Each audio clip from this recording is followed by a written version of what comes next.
Hammer the Backlog is my ongoing effort to get 25 years of hoarded, some might say collected, tabletop miniature gaming models painted to a decent standard before the people come to my house and discover that I've got a secret army of commissioned painters that I've forced to live under the stairs and do my bidding. This video is going to be in two parts, like every Hammer the Backlog quarterly review video. Part 1 will be a review of the rocks of quarter 3 of year 3, and part 2 will be a target setting session for quarter 4 of year 3. So let's get straight down to it and do a review of the quarter 3 rocks for year 3 of Hammer the Backlog. In quarter 3 of year 3 we had 3 main rocks and all of them were painting targets. If you remember, I decided with a lot going on, a big project looming on the horizon, no meta targets this quarter. So no making videos, no improving websites, just painting, painting, painting. So in no particular order, let's take a look at the 3 rocks. The first rock that I'd like to tackle was getting these boys painted. Getting my 10 1990s classic metal Perry Brothers Bretonnian Men-at-Arms painted, photographed and online. These models were very kindly sent to me by the great eggs over at merlinsminiatures.co.uk. Give them a little look, check out their website, the link is down in the description. For full disclosure, no money changed hands for this, they just sent me these models and said, hey Mick, you bloody bearded egg, paint these up and put them on your YouTube. So I did. And that kind of spoiled it actually. Look, I did it.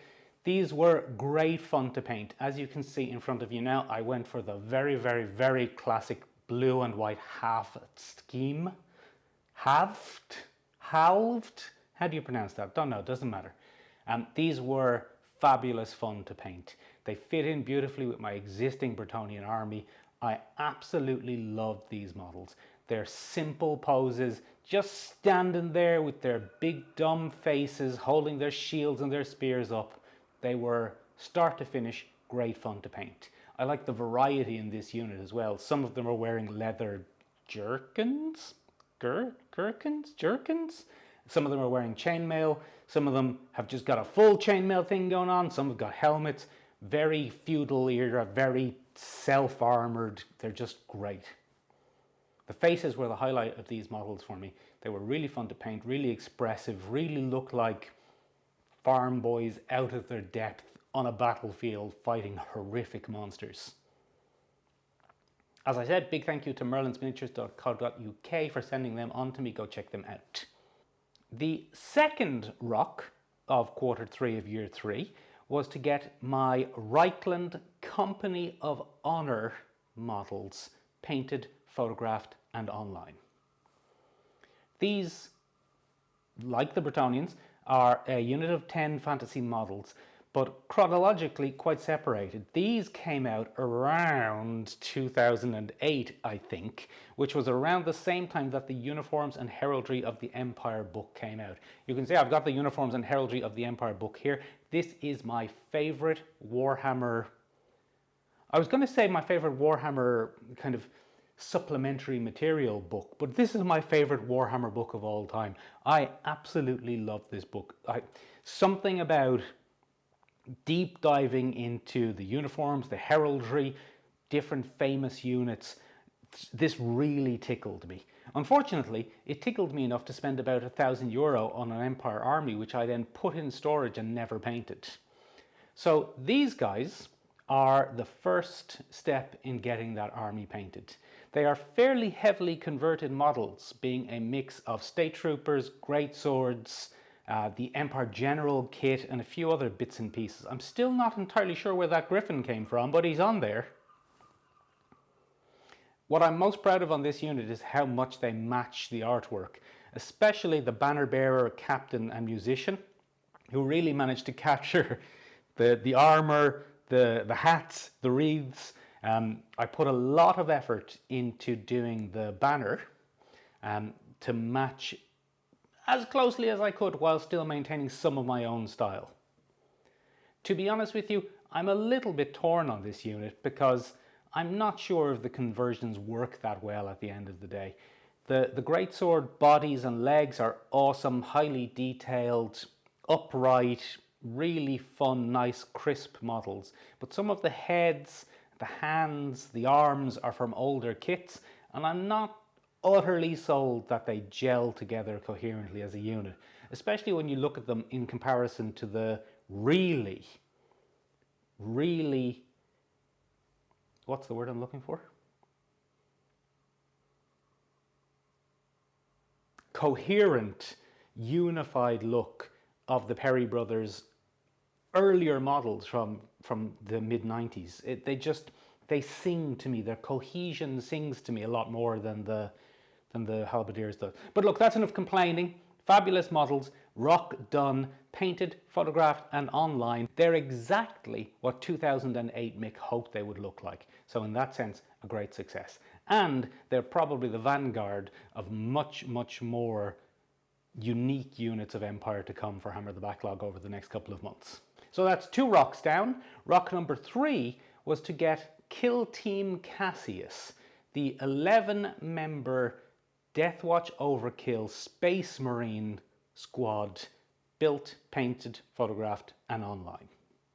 And as you can see in front of you, we have achieved it once again. This was an interesting challenge of a quarter because, to be brutally honest, in front of me here, it doesn't look like a whole lot of models. Well, I've got 20 classic fantasy guys and then just 11 Space Marines, 1 squad basically. But the real trick of these is that each one of these little feckers is a highly detailed named special character essentially. So they are swarming in details. Each one of them represents the chapter they come from, each of the first founding chapters of the Adeptus Astartes, and the Blood Ravens, which is awesome.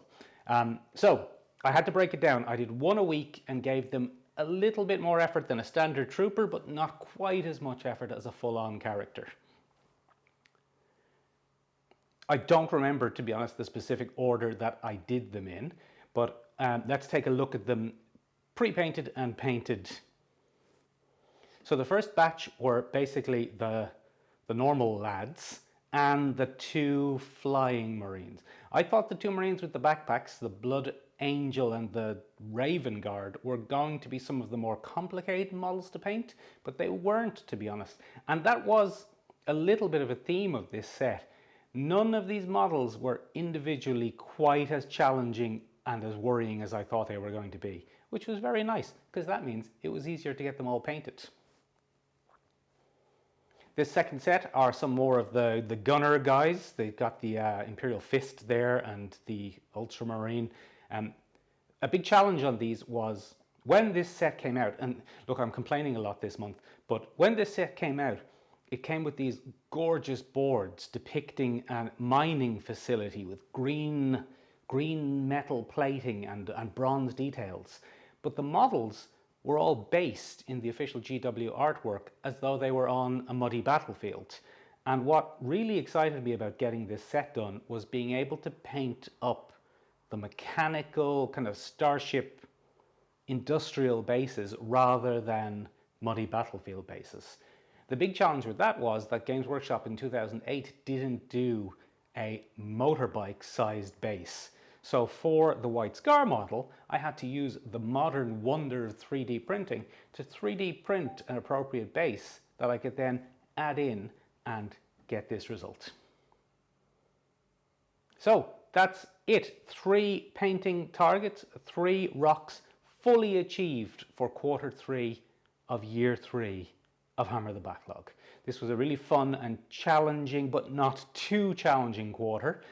Doing 1 Space Marine and 2 fantasy models a week was great fun. Will I continue to do it that way in the future? I'm not sure. The fantasy units, which really should have taken me 2 weeks each, took 5 weeks each, and some of the satisfaction of getting the fantasy units finished and on the table was a bit lost. But at the same time, there was no big crunch in this quarter. These were done on time without sweating, which was very nice. So that's the quarter 3 review done. Let's now go on to the quarter 4 planning session and see what models we have left to do for year 3. Go do that now.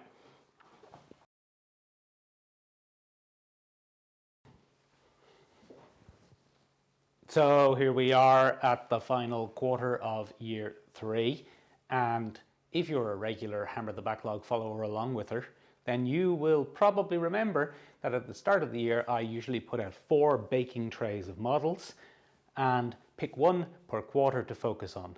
That means that as we are now in quarter 4, we have only 1 baking tray left, but it is a hell of a tray, as you can see in front of you here. This is a lot of plastic, a lot of models, a lot of highly detailed modern models. So this tray, this is our target. There's nothing we can do about it. This is what it is. This is what we're going to do. We're going to paint these. We're going to paint all of these in 3 months, in 90 days. That's not worrying. That's going to be fine. So these are the Genestealer Cult side of the 2016 board game Deathwatch Overkill. When this came out, this drew me back into the world of 40k very much, pulling on the part of my brain that loves that kind of domestic side of Warhammer 40,000, that behind the scenes insidious cults and terrifying things happening on normal planets, rather than the endless battlefront of the Space Marines and the Imperial Guard. So the models that really most appealed to me from this set were the acolyte, the hybrid acolytes, especially the first generation guys. When these came out, this was, I think, pre or around the same time as Necromunda, the new version. And these were modern sci-fi models for 40k that weren't really frontline troopers.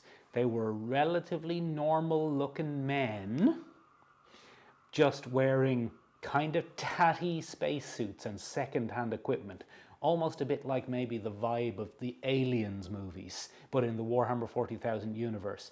And obviously the Xenomorphs and the Tyranids, there's a connection there, but I mean more in the kind of used vibe, used aesthetic in space. So the 14 first generation hybrid acolytes, they were what excited me. They're what tricked me into buying these set. And you can see that I got a bit of a start on them. They're the ones I'm most excited about doing, but they are going to be deeply challenging because I've got a huge tray of models in front of me here, and one of my big problems, one of the reasons I had to start Hammer the Backlog, was a little bit of a streak of perfectionism. And not a streak of perfectionism in the sense of I do everything until it's perfect, a streak of perfectionism in that I won't do something unless it's going to be perfect. And as you know, and I hate to bloody be spouting cliches here, perfect is the enemy of done. So I have to get these done instead of worrying about them being perfect. That means I'm going for a little bit more of an artistic approach. That sounds like it's going to get me in trouble with proper artists. But what I'm not looking for is photorealistic perfect. I'm not looking for box art heavy metal style perfect. I'm looking for the vibe here, basically. I practiced that a little bit with the Deathwatch Space Marines in the previous chapter, maybe using broader strokes and higher contrast paint choices to get across the impression of the box art rather than the molecule for molecule recreation of it. I think this gang here, these 3rd and 4th generation acolyte hybrids, the ones who are half Genestealer, half a man, I think they're going to be the most challenging set from this box. As you can see, first of all, there's an absolute ton of them, and they're big boys. They're taking up all the space on here. They're about the size of a Space Marine, but with ribbed rubber suits, Genestealer arms, kind of human-esque faces, multiple weapons. These are going to be, this is what I mean. These are going to need a focus on getting a look that I want and getting it quickly. The other models in here are these big abomination fellas. Funnily enough, the abomination's not that much bigger than the acolyte hybrids actually, but they've got a lot of organic material on them. So it's going to take a lot more time and energy to get these fellas ready for painting rather than get them painted, to make sure that the mold lines are completely gone, to make sure the gaps are fully filled, and then try and get a natural, unhealthy, purple, pinky, skinny color on these guys. That should be fun and terrifying. And then finally we have the leaders, who should be fun models to paint, and the two Gene Stealers and the Gene Stealer Broodlord, is that what he is, the big fella?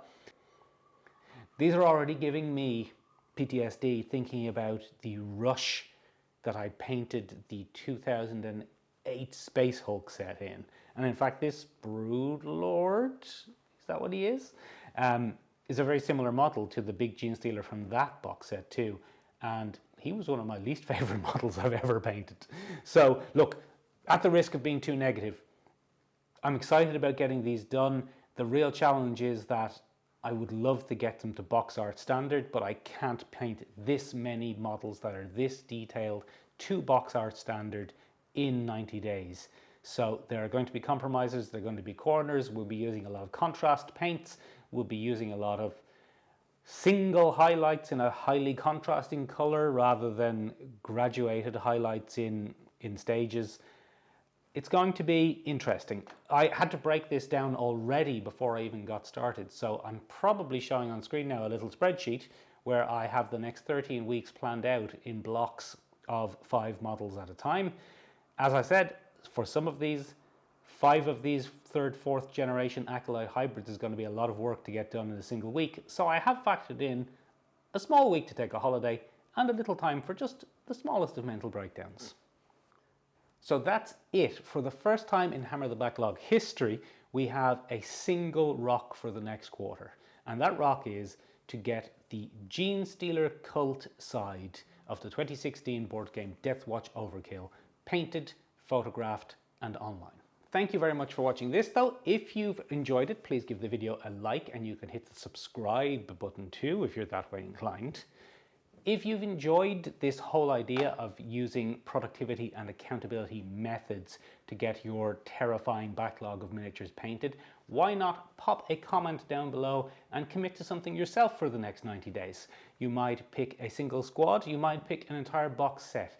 It's entirely up to you. Set the goals that make sense to you. Make sure they're achievable, make sure they're realistic, make sure they're motivating, and pop them down below for others to mock you if you fail. If you like looking at these models but you have no interest in all of this accountability and productivity stuff, Hammer the Backlog is also an Instagram account at hammer_the_backlog. I post the weekly progress there every week without any in-depth discussion of this whole productivity thing. On the other hand, if you really like this productivity stuff and you want to hear me rambling about it every week, Hammer the Backlog is also a weekly blog that comes out every Thursday evening come hell or high water at www.hammerthebacklog.com. Thank you for watching this video though, you're very good eggs. I hope to see you in 90 days time when we'll be looking at this tray of Gene Stealer cultists fully painted, and we'll be doing a year in review video for year 3 of Hammer the Backlog. See you then. My bloody service sword fell off at some point. Don't know when. It's gone. Where is it? Hope it's not in my soup.